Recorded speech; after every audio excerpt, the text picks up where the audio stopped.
Bem-vindos a bordo do canal Amantes da Aviação. Aqui nesse canal iremos falar sobre aviação em geral, como fabricantes, modelos de aeronaves, companhias aéreas, notícias e muito mais. Esperamos fazer o melhor conteúdo para você que nos acompanha nesses 5 anos e para você que é novo no canal. Queremos vocês felizes a cada novo vídeo.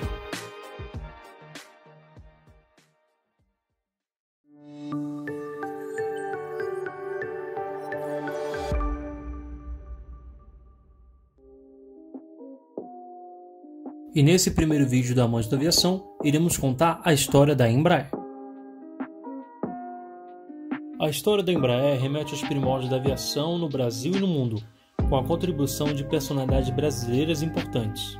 Então, para entender melhor, iremos voltar no passado, antes da criação da Embraer. Bartolomeu Gusmão tem uma trajetória misteriosa. Nascido na Vila Paulista de Santos em 1685, foi batizado com o nome de Bartolomeu Lourenço Santos. Ainda criança, mudou-se para a capitania da Bahia para continuar seus estudos no seminário de Belém. Na época, Gusmão já era conhecido pela inteligência e pela memória espantosa. O seu primeiro invento foi uma bomba elevatória para transportar a água do rio Paraguaçu até o Colégio dos Padres, que ficava a 100 metros do nível do mar. O abastecimento até então exigia muito esforço e tempo dos seminaristas. Com essa invenção, Gusmão foi o primeiro brasileiro a conseguir uma patente. Em 1701, mudou-se para Lisboa, onde estudou direito canônico na universidade e se ordenou sacerdote. O primeiro balão aerostático foi criado por ele. Gusmão, iniciando a construção do seu balão, pediu em abril de 1709 autorização Dom João V para fazer experiências com seu invento no Palácio Real. Em 8 de agosto de 1709, na Sala dos Diplomatas, ali Dom João V, nobres e funcionários, aguardam a apresentação da experiência antes anunciada, um instrumento para andar no ar. De um canto da sala, um pequeno balão de papel com armação de arame, tendo fogo no seu interior, subiu cerca de 4 metros. A partir de então, Bartolomeu passou a ser chamado de Padre Voador. Não surpreendendo muito os portugueses, o aerostato aguçou o imaginário do restante da Europa. A notícia que se espalhou rapidamente foi de que um padre havia voado nos ares de Lisboa. A máquina ganhou proporções mitológicas e ficou conhecida a partir daí como Passarola. O famoso aeronauta brasileiro Alberto Santos Dumont nasceu em 20 de julho de 1873 no interior de Minas Gerais. Seus avós haviam nascido na França e se mudado para o Brasil atrás de pedras preciosas. Devido a ter sofrido um acidente de charrete, seu pai ficou com um dos lados do corpo paralisado. Impossibilitado de continuar cuidando do patrimônio da família, o pai de Dumont precisou vender a fazenda. Santos Dumont e sua família embarcam para a Europa em abril de 1891. E uma vez por lá, o futuro inventor definitivamente despertou interesse por voos e motores. O prêmio do empresário patrocinador da aviação Henry Salomon era um desafio que consistia em pilotar um dirigível aeroplano e contornar-se a Torre Eiffel, saindo do campo de Saint-Cloud, sobrevoando o rio Sena, o campo de Bagatelle e retornando ao ponto de partida em no máximo 30 minutos. A competição fazia parte de uma das comemorações da virada do século. Em 19 de outubro de 1901, Santos Dumont convocou os juízes para a prova do seu dirigível. Com algumas dificuldades por conta da perda de altura e do vento, ele terminou o desafio em 30 minutos e 29 segundos. Houve uma grande discussão em torno do resultado da prova e finalmente no dia 4 de novembro, a comissão se reuniu no Aeroclube de Paris para avaliar o feito. Santos Dumont foi declarado ganhador da prova e o prêmio, inicialmente de 100 mil francos, foi elevado para 129 mil por conta de juros e recompensas. O brasileiro deu dinheiro aos seus auxiliares e aos pobres de Paris. Em 23 de outubro de 1906, no campo de Bagatelle, Paris, o 14 bis 2, após várias tentativas, percorreu 60 metros em 7 segundos, a uma altura de aproximadamente 2 metros, perante mais de 1.000 espectadores.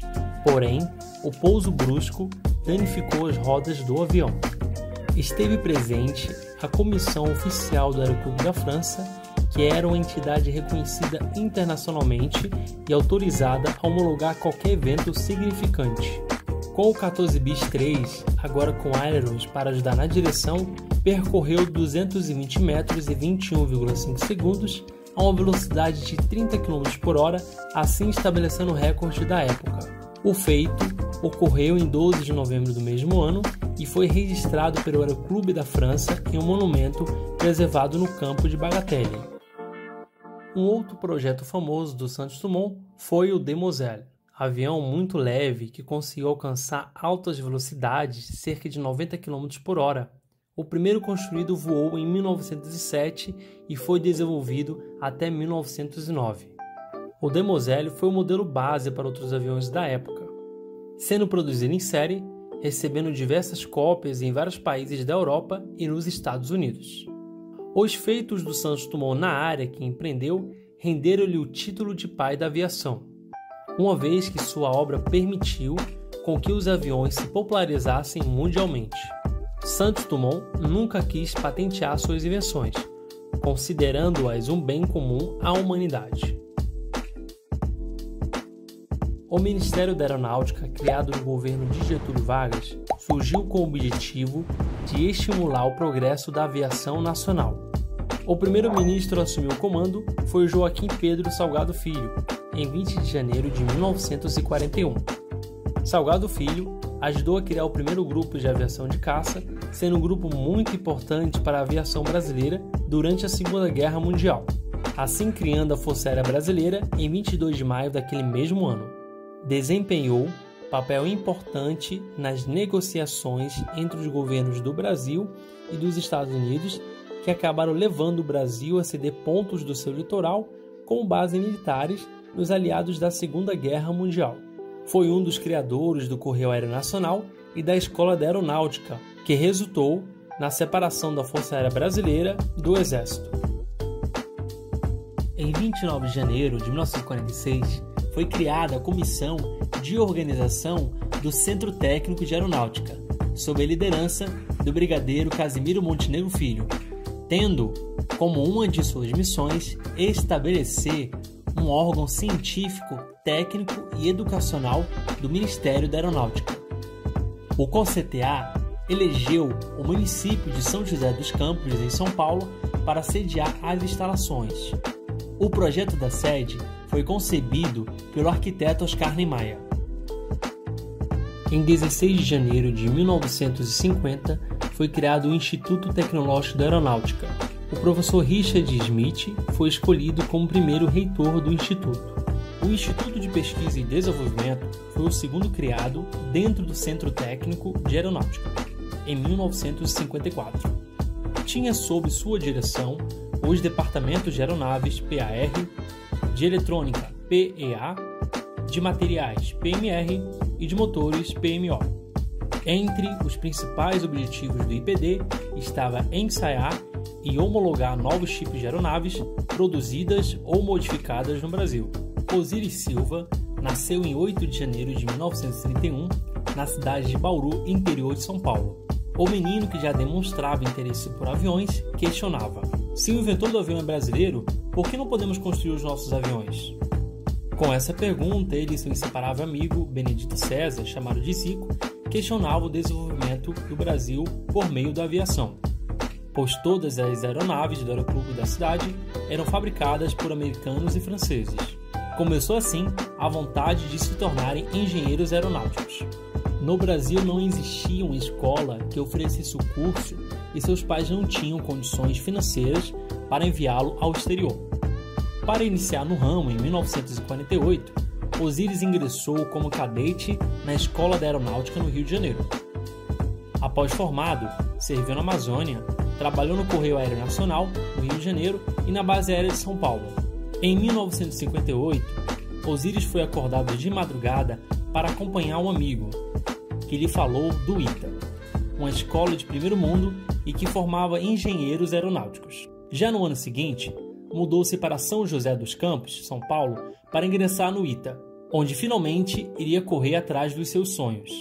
Logo após se formar, em 1962, Osiris foi convidado a liderar o departamento de aeronaves do então CTA, onde constatou que o país necessitava de aviões pequenos que pudessem facilitar o tráfego aéreo entre as pequenas cidades, uma vez que a aviação comercial detinha apenas aeronaves grandes com alto custo. O Ministério da Aeronáutica encomendou um estudo ao então Centro Técnico da Aeronáutica, devido ao governo ter o desejo de expandir a indústria nacional. Na época, havia a necessidade de se obter um avião de propósito geral para uso civil e militar a ser utilizado no transporte de cargas e passageiros. Desta forma, promoveu estudos para a criação de uma nova aeronave de baixo custo operacional capaz de ligar regiões remotas e com pouca infraestrutura. O então ministro brigadeiro Eduardo Gomes assinou o documento básico de aprovação sobre o projeto de número IPD 6504. Para trazer o projeto, coube a uma equipe do Centro Técnico Aeroespacial, liderada inicialmente pelo projetista francês Max Roach, que havia sido contratado em 1965. A equipe estava sendo supervisionada pelo engenheiro aeronáutico Osírio Silva e tinha aproximadamente 100 técnicos envolvidos no projeto. No início de 1967, foram fabricadas as primeiras peças do IPD 6504. Um novo tipo de motor foi escolhido, o Pratt & Whitney Canada PT6A20.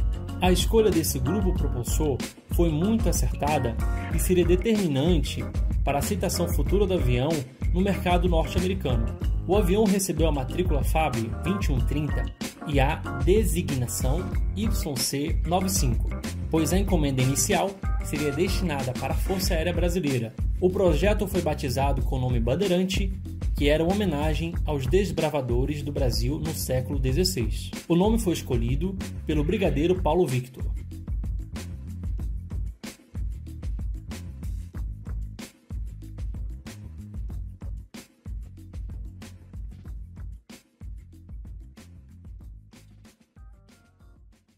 E aqui estamos na madrugada cinzenta e fria de 22 de outubro de 1968.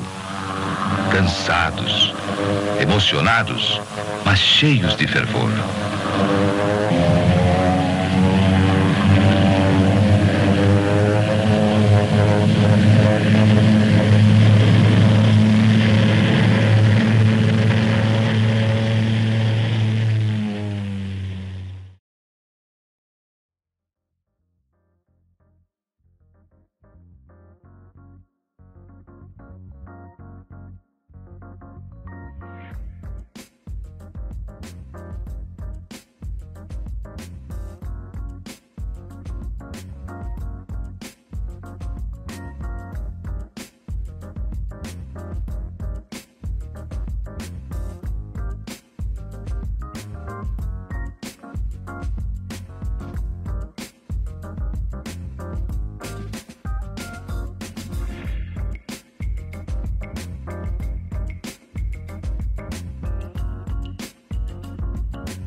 Corrigida uma assimetria das turbinas, o avião atingiu a plenitude de seu desempenho no segundo voo.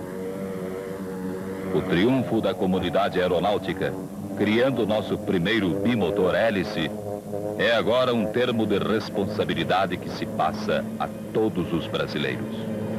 Em 1969, não acreditando no futuro do projeto, Max Roach se separou da equipe e desistiu de seus direitos a royalties sobre a aeronave. Após tentativas junto ao setor privado, o time liderado por Osírio Silva articulou ao governo a criação de a Companhia de Capital Misto com capitalização inicial do Estado.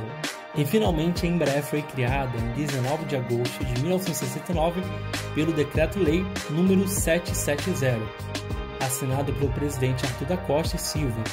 A partir da criação da nova empresa, Osírio Silva foi escolhido para ser o seu primeiro presidente.